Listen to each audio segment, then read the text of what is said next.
Could you repeat the first question? Of course. So here's the question again. When you highlight that forgetting who God is leads to unbelief, like in the case of the 10 scouts, would you say their problem was mainly that they just forgot God's power, or was it more of a deeper misunderstanding of his promises? I'm curious whether you see it as mostly a lapse of memory or more of a willful refusal to trust God.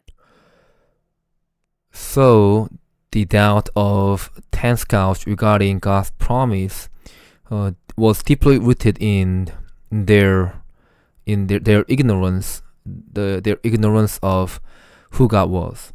They already experienced the almighty power of God through the 10 plagues in Egypt and through God's divine protection and guidance during their journey in the wilderness. So, given this experience, they must have trusted in His promise of leading them to the land of Canaan.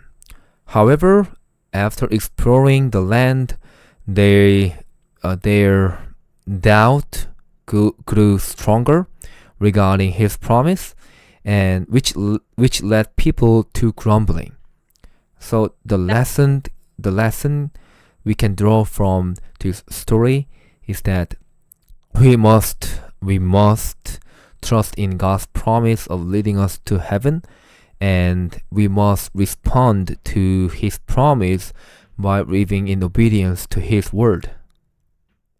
Absolutely. That's a really good takeaway. And I think that fits right into what we've been talking about.